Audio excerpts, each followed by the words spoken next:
The woman that I'm about to introduce is what the Healing Conference is all about. Her passion for serving, her passion for showing up every day, whether it's on social media, her ministries, 4 different books. I mean, God bless you. She just keeps showing up and doing different things. And if you go back through the trauma, the abuse, the things that she's powered through, where she got backed into a corner and she said, not anymore. I refuse to be a victim. I'm going to be a victor. I'm going to succeed. I'm going to go beyond my limitations. I'm unlimited. And what does she do? She keeps creating. And she knows how to listen to that inner small voice. She goes deep within her prayer, her teachings, her writings, and just follows God's will. She goes into the unknown and creates like no other I've ever seen. Her love and wisdom about everything that she's doing in her life gets me excited, gets my emotions up. Well, I see her and I start crying. I start getting emotional because I love her there's no I in team, but there certainly is a me. And this team and this family, I love her. That's how I feel. So can we really raise the energy in this room and put our hands together for Tonni Lea Larson? Let's go. Let's go. Let's get it. Come on.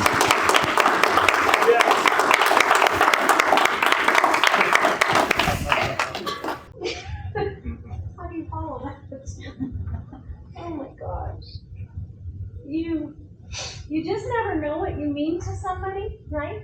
You just keep doing. You just keep planting that seed and you just keep moving forward. Because you don't know whose life you're going to touch. But somewhere you're going to touch somebody's. Doesn't matter where you are, what you do, what you did. Just keep moving forward. Thank you. I'm going to ask you who knows what this is. Take it away. You missed it. Because is that the phone to God? And I'm like, and I said, how do you know that? And he goes, because it's a red phone. It's the hotline, right? So I'm like, that's how I was going to start my introduction. Oh, because I was walking down the stairs from my loft, and God goes, the red phone. And I'm like, he says, because that's how I call you, right? Call him. So it goes, hello? Oh, I can't hear out of that end. Hello? God, it's you! Oh, I can't wait to see you. Can't wait to get home. Home? You have a new home for me? Where? What? Are you serious? You're serious. You're really serious. Okay. If this is what you have planned for me, you know me. Yep, I'm going. Don't know anybody there, but I'm going because I know you are going to plan it all out. You already have a house picked out for me? You'll show me. What? Mine? You know how long I've been there? 31 years? Yeah. 60 years in my hometown? But yeah, this is what you're calling me to. You know me. I'm going. A new life. Yeah, I remember when you told me redemption at the last conference. And now it's taking place. I had no idea. Wow. All right, God. Let's go. This is the new journey. 3 months. 3 months is all it took for God to move me. 3 months. February 2nd, I put a contract on a house in Waco. Didn't even have my house up for sale. February 22nd, I got the final contract on my home. March 28th, I closed on my home in Waco. 5 days after that, I called Curtis and I said, Curtis, I'm sitting here outside the most incredible coffee shop. And I looked up and God said, that's the hotel. I'm like, okay. So I called. So 5 days in Waco, and the conference for Waco was already all set up for November. And for years I heard this, then suddenly, for such a time as this. Well, I have been given the Esther and Deborah anointing. And so I knew, then suddenly, he wasn't joking, then suddenly. But my story begins a long time before that, because I was married to this gentleman that was unfaithful to me. And after being together for 27 years, I finally had enough. Enough.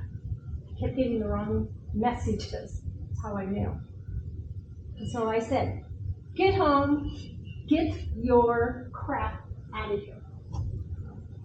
So he came in the house, got in my face.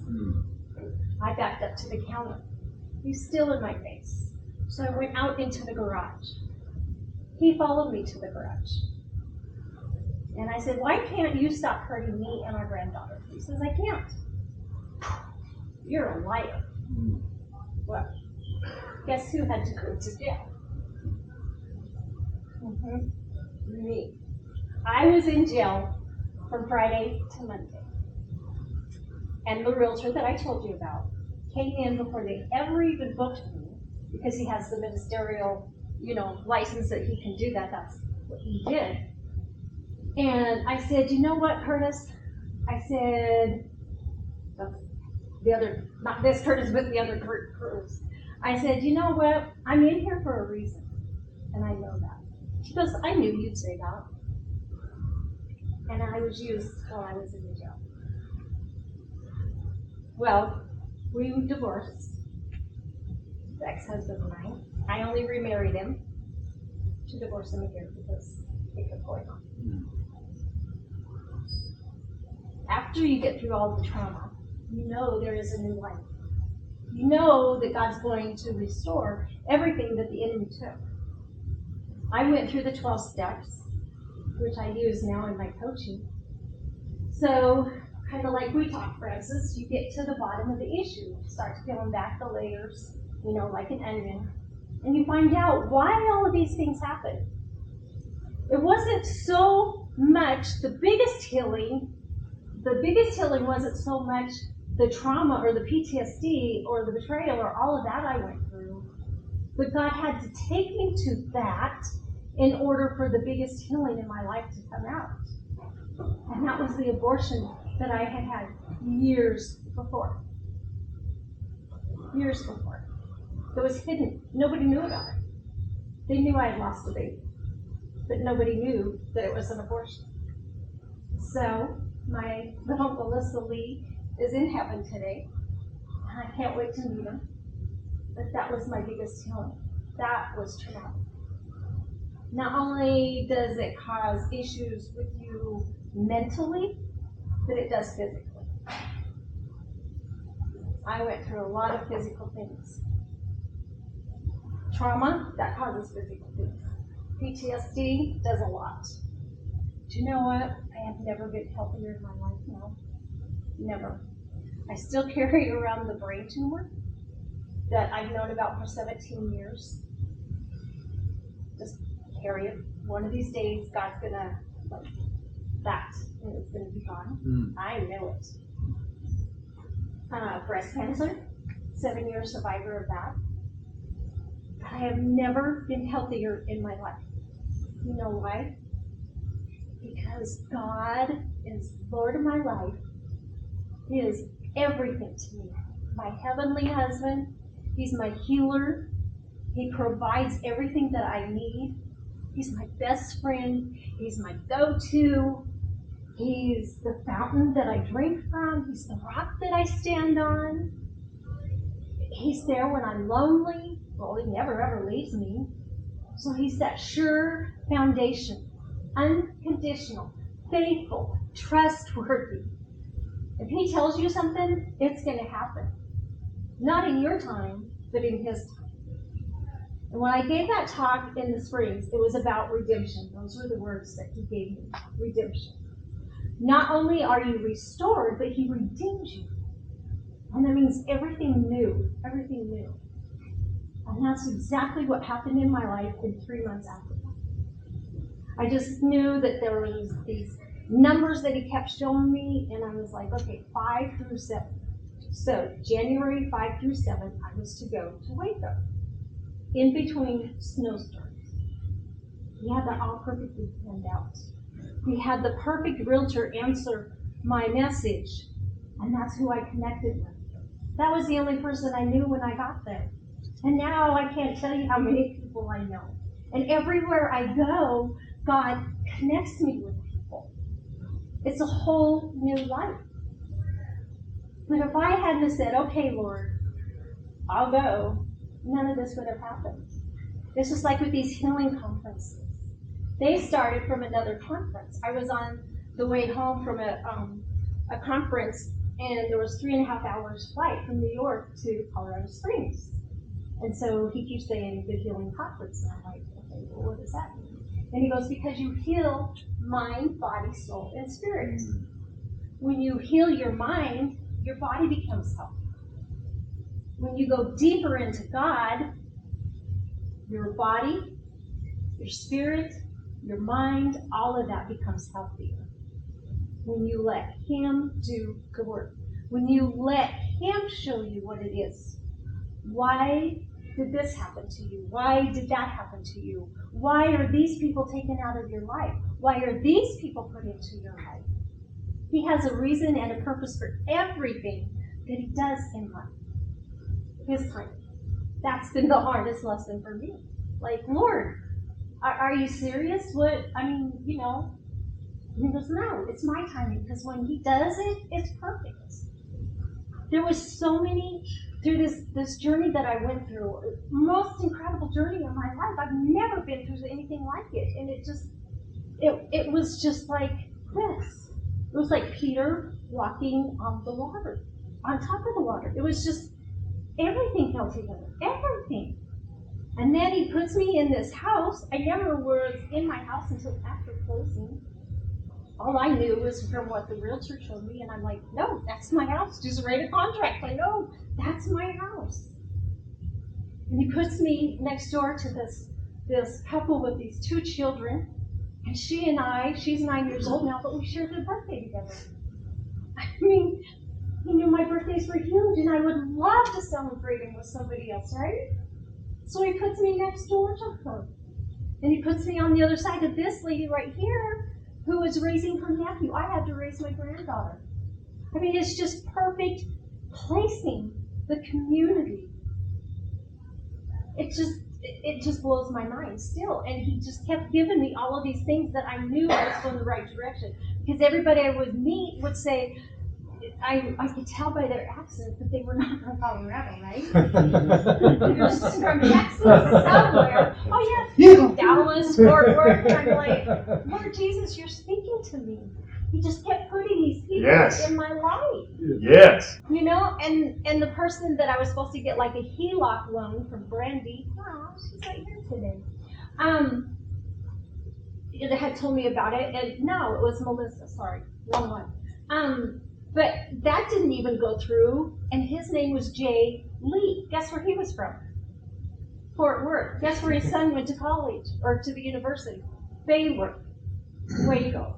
I'm like, only God could do that, right?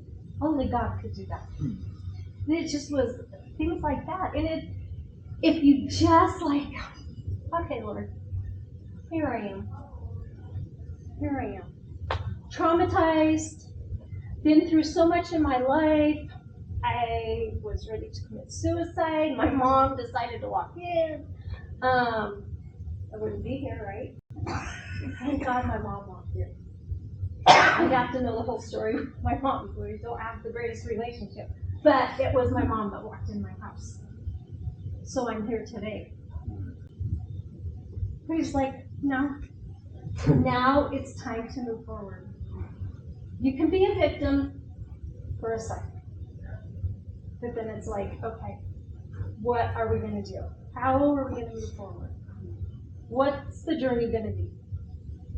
How am I going to get through all of this trauma? How am I going to get through all of this rejection? Not only was I rejected and abandoned by my husband, but there was periods of time where I was done that for my children and my grandchildren. It's pretty hard to be alone sometimes. takes, and he starts working on other people. He works really hard on you so you can forgive, so you can make those boundaries. Because they can say and do whatever they want to, but are you going to allow it to affect you? Are you going to allow it to detail your life? No. Because this is my heart. And he said, above all things, protect your heart. Why? Because it's where he lives. So those boundaries had to go in place. So here I am today. And here's the healing conference. And it may seem like we're just a small group. It's perfect. It's exactly what he wanted. He brought the people together. He brought the time together. It's perfect because he did it. Curtis and I, we just listen and we follow his leading. And that's what I love about working with Curtis. That's what I love about when God brings speakers together. So, here we are, redemption, and he creates a new life. So, when the phone rings, Bill, Lisa, Meg, Curtis, Francis, Brenna, Brigham, Dan, what's your answer going to be? Because you know that the hotline's going to be ringing. Right? Yes, that's right. I'm Tonni Lea, and that's my story. Woo! Way to go, Tom. Yeah. All right. Woo!